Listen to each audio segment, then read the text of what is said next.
It is week 4 in the NFL. Not too many of you are left after the chaos of last week in survivor pools, but if you still are, be right back with Scratching and Surviving.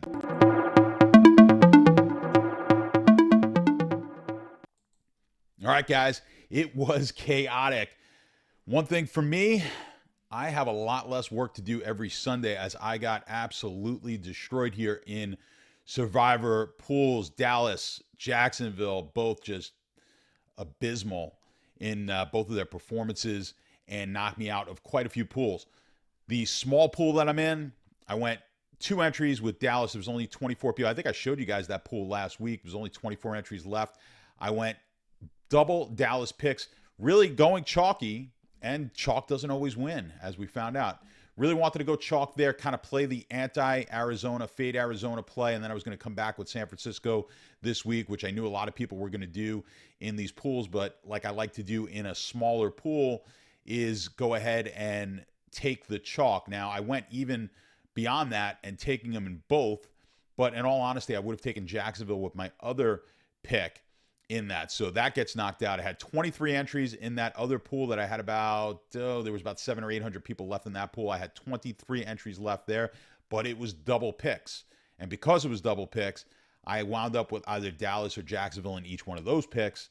So all 23 of those have been eliminated. So the only thing I'm still alive in is I've got some entries in Circa, but that's a big group of people that I'm with. And then the one that I have a little bit more control over is a smaller group of guys that I'm in with. We had 53 entries left going into last week, and I am down to 10.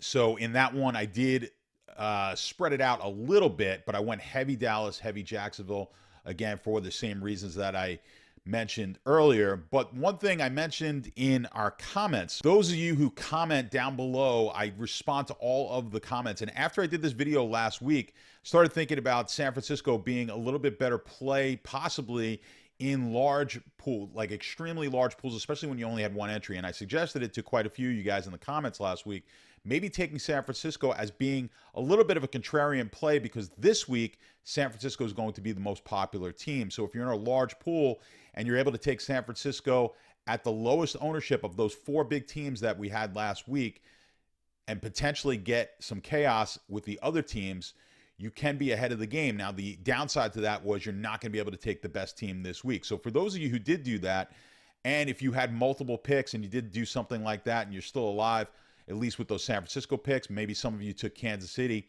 And then there was a suggestion to some. I don't think I showed the 100% future value chart. You know, I've got my my spreadsheet here. When I go up to 100% future value, some people asked in our Discord over at the Sharp app, and of course, guys, this is sponsored by the Sharp app. Got the QR code up there if you want to download the app really quick and easy.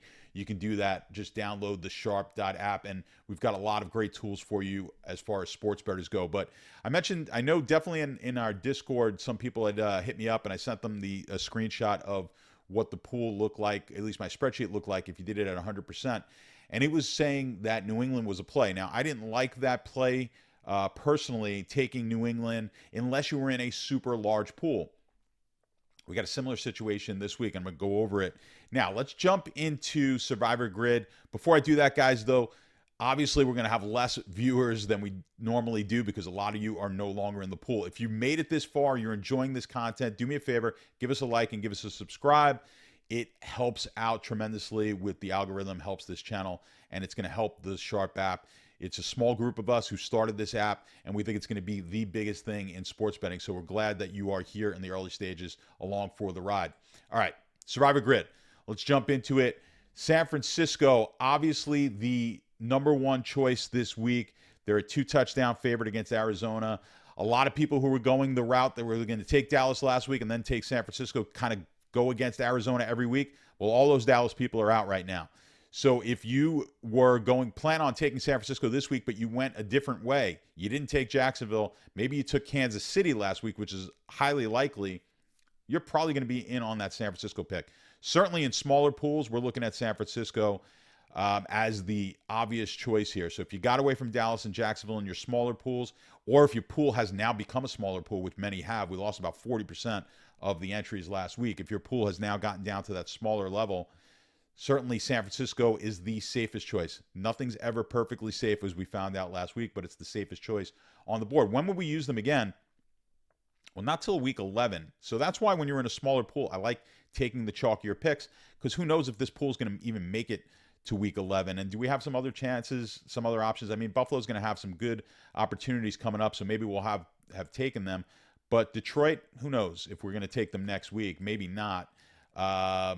So there's a chance here that you're going to take Detroit in week 11. So, like I said, in smaller pools, San Francisco looks like an obvious choice. Now, Kansas City, perhaps you took San Francisco last week with the intention, if you're in a larger pool, especially with the intention that you were going to go contrary to that. I like maybe taking Kansas City here as the contrary play to San Francisco. You can see it's about 33% are on San Francisco, about 33% pick percentage. And this is going to change on SurvivorGrid.com throughout the course of the week. You've got Kansas City right around that 17% mark against the Jets. The reason they're a little lower, because to advance to this week, a lot of people did take Kansas City to get here. Now, Philadelphia is going to be your third option. We look at Philly, and, well, first let's look at the future value. Obviously, Kansas City has a ton of future value, but when are we going to use them again? Now, possibly in week 6, which is coming up. So when I look out to the future, I don't want to look too far out in pools because injuries happen. You just don't know what's going to happen. Week 6, not far into the future, but do we have other options? Yeah, we're probably not going to. Are we going to take Miami? Again, well, we could take Miami next week. So you're going to have to make that call here. Miami next week. You got Cincinnati next week at Arizona. All right, we've seen what Arizona did to Dallas, but that's still going to be at least a touchdown favorite in that game, barring anything crazy happening this week. So they're going to be an option. Detroit will be an option against Carolina. So you may be able to get away with not taking Miami and then saving Miami maybe for week 6.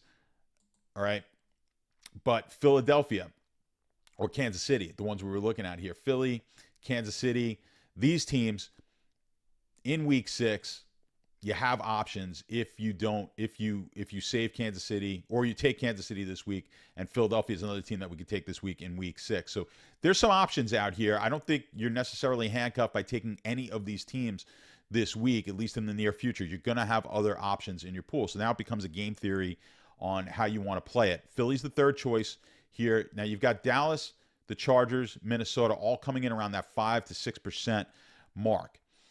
Let's jump into the spreadsheet before we go deeper on the Survivor Grid. Let's see what the spreadsheet has for us, and I've got it already set at 75%. Let's just dip it down to 0% to start, and that's always going to give us the biggest favorites on the board this week, and that's obviously San Francisco and Kansas City. When we put it out to like 25%, it doesn't really change all that much, right? As we change this future weight, it's all this is doing is adding more weight to the future value, and these future values, the higher number, for those of you who have not been here before, the higher the number, the less future value on a team. So 25% really doesn't change it all that much. If we move it to 50%, what does it look like? Doesn't change it drastically again, but when we get up to like 75%, that's where we start seeing the change, and then Denver pops up. Now, is Denver a play I'd want to take in every pool, every format, every type of pool? Not really.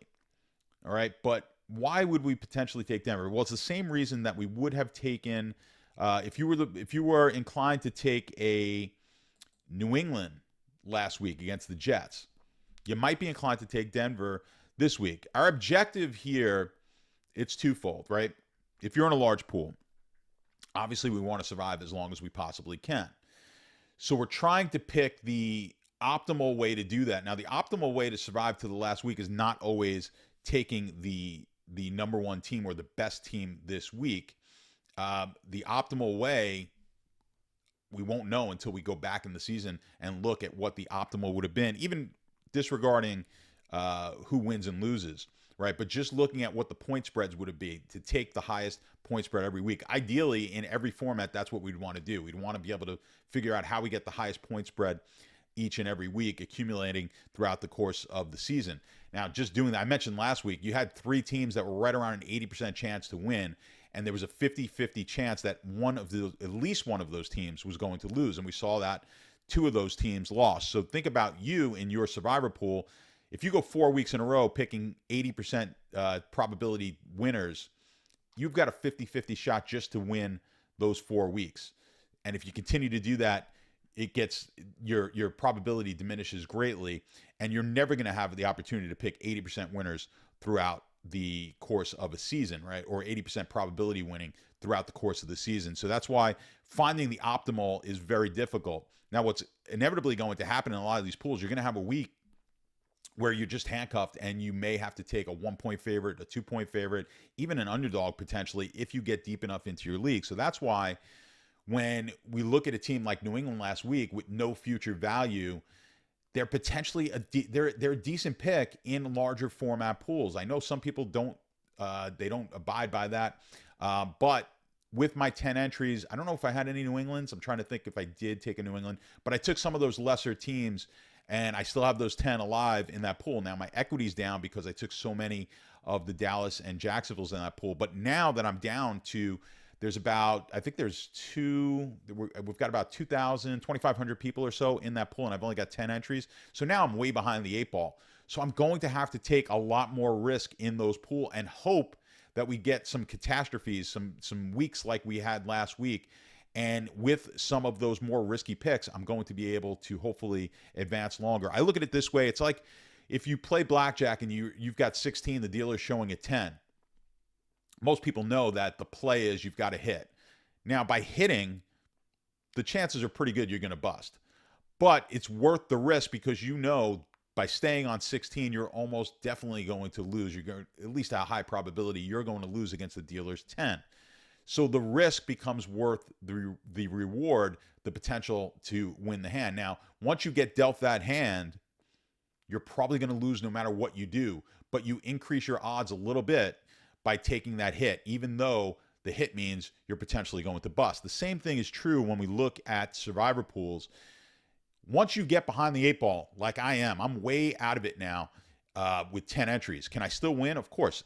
As long as you have one entry, you still have a chance to win. The odds are unlikely that I'm going to win this pool at this point because I'm so far behind.